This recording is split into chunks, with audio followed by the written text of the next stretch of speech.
Hi everyone, Linda here. Welcome to my channel. I'm back again today and I really wanted to talk to you about something that I think is super important for me as a creative person and as a writer, but also just as a person in general. Um, this is a practice I've been doing for several years now. It's the practice of coming up with a word for your year. Now, I practice something called the 12-week year, which if you listen to my channel for any length of time, I'm sure you'll hear about, which is where you do as much in 12 weeks as you would in a whole year. So you divide up your world in 12-week increments instead of 365 days. But despite the fact that I do that, I still, even though I've adopted that practice recently, I still do the practice of every December coming up with a word for the next January through December. So this is not the word for my next 12 weeks. This is a word for the actual year of 2019. And I used to do that. I actually started this practice because the fellowship that I attend did it on Sunday services.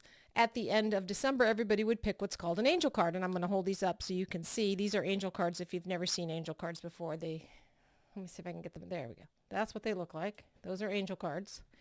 They have these are angel cards. They have a word and a little image of an angel doing something like this is play. And the angels are playing with a ball on the beach. So there you go. Because, angels like to do such things. So I'm going to get rid of my face so I don't stare at myself. And I look at you. So these are the words I've gotten in the last, this looks like 1, 2, 3, 4, 5, 6, 8 years. I've been doing this longer than I thought. I got peace one year, then play, then peace again, which was kind of like a hello, big clue, You really need peace. I got creativity one year, humor, which annoyed me to death because it was like, what am I supposed to do with this? Give me a break. Surrender, which I was fine with, and expansiveness. And then actually the one that's missing actually was from last year, which was efficiency, which I loved. And I made a big giant, that's why it's not here. Because I just forgot, and I'm just remembering, that's why I'm looking so stupid. I made a big giant version of it and hung it on my wall, but I recently redid what I call used to be my office. Now this is my creative salon. And when I painted, I took it down. I don't know what I did with it, but I do have the little one somewhere. Anyway, last year was efficiency, which was good because I got things done, and it was a good word. This year, though, was a little bit different. I did not pick an angel card. I did not make it to the service at my fellowship that did the angel cards. And I wasn't too distressed about it. I usually make a point of making it to that service so I can get one, even though I could pick my own if I really wanted to. I like to do it in the group. But this year I knew my word. I just knew my word. It was like probably December 15th. I knew my word.